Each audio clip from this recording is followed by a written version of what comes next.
Justice Minister who has weighed in on Janusz Walus yesterday. Chris Hani's killer, Janusz Walus, being denied parole yet again. Chris Hani, of course, was the leader of the South African Communist Party and Umkhonto with Sizwe, chief of staff when he was murdered back in 1993.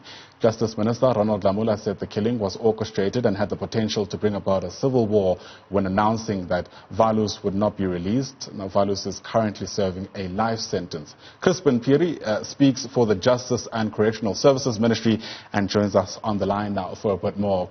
Chrispin, thanks for your time and for always making time for us. Welcome to Newsroom Africa once again. We've alluded to some of the reasons already in my intro, but just for the benefit of our viewers again, can you give us a bit more details about the reasons behind the latest denial of parole that was announced yesterday? Yes, thank you very much for having me. The first is a legal reason. The legal reason goes as follows. So, Mr. Walus was convicted under the old Correctional Services Act. And in terms of the old Correctional Services Act, if you are granted parole whilst you have been sentenced to life, after 3 years, that sentence is effectively dispensed with, so then you are effectively free. Now, considering the fact that under the democratic dispensation, there have been several remissions granted, and Walus would qualify for those remissions, it would effectively mean that upon being released on parole, the offender would be free.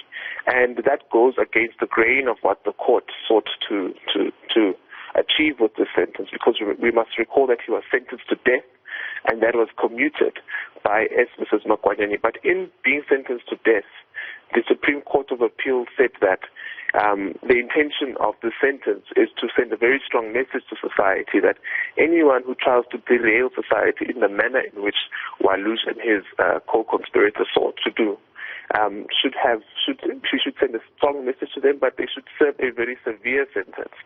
And looking at the fact that this individual would effectively walk free after being granted parole, we understand that would go against the grain of what the court sought to achieve. So for that reason, Minister Lamola denied him parole. But also secondly, if you look at what the court said about the nature of the crime and the seriousness of the crime, the court was very clear that this individual clearly went out of his way to derail the democratic project. The intention behind the crime was to ensure that a democratic society is not ushered in, but instead bloodbath is manifest in this country, and that is something that we took into consideration as well. And if you look at the manner in which the crime was committed as well, the court said that it was a cold-blooded political assassination. And they also then go on to say that when he shot the individual who was defenseless at the time, he went further and displayed a coup de grace. A coup de grace is a very crude way of saying he finished him off, even though he knew that this individual no longer had life in him. He made sure he went to him and finished him off at close range. So if you look at the manner in which the crime was committed, it does warrant a very serious interrogation on whether how do you send a message to society about these crimes?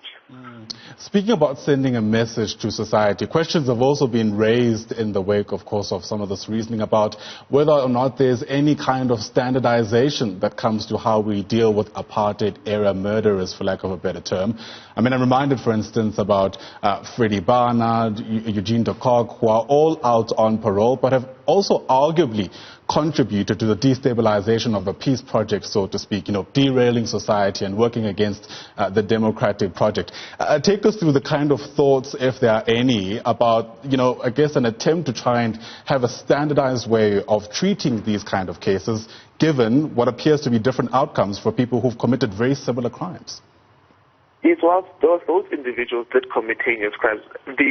The examples are not analogous, and a lot of people have tried to make these analogous examples.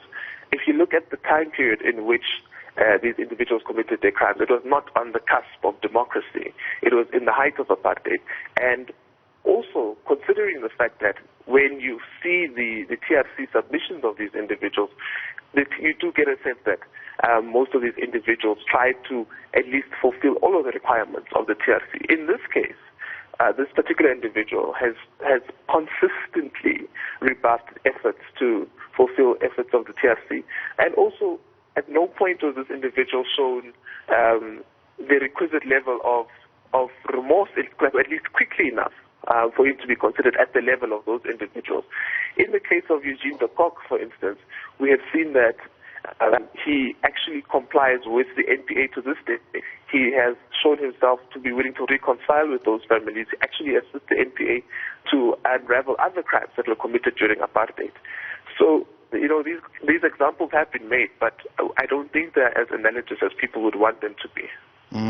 The Star, I think it is, this morning reporting that, of course, his attorney, his legal counsel, is preparing to take this to court or take further legal action.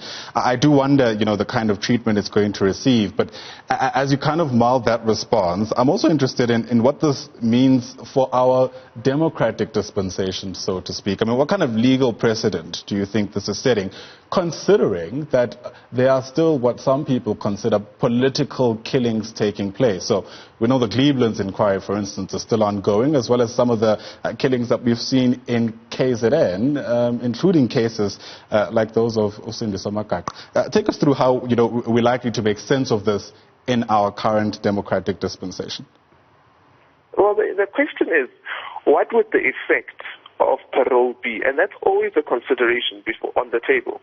And if the effect is that you would be undoing what the court sought to achieve in granting a very severe sentence, then ultimately you wouldn't want to undermine what the courts had competently arrived at. If you wanted to undermine what the courts had competently arrived at, or if you had a different view, you would have appealed that decision at the time or something like that. But the point here is the courts were very clear in what they sought to achieve. And if you find that your decision might undo that, that is a major consideration that you have to take into place. There's also, as I think you might be aware, still a lot of ideas about, what actually happened to Chris Hani and, the kind of motives that supported what eventually led to his death. Part of the conspiracy is that this was part of a much bigger project, and the likes of Janusz Walus were just the pawns that were used for an end, if you like. Is the Justice Ministry considering any of those kind of stories as, of course, you arrive to the types of conclusions you do? And I guess what kind of message does that send to the public?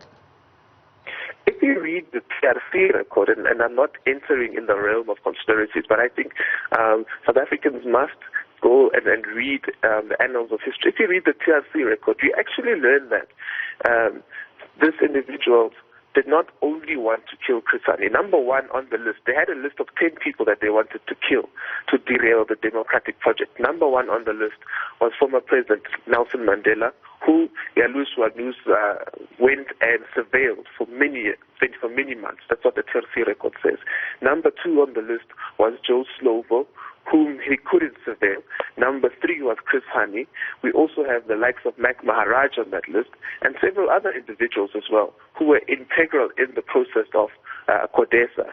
So what you see clearly here is individuals who are very committed to delaying the democratic project, individuals who are very committed to having white privilege manifest itself in society at the cost of blood.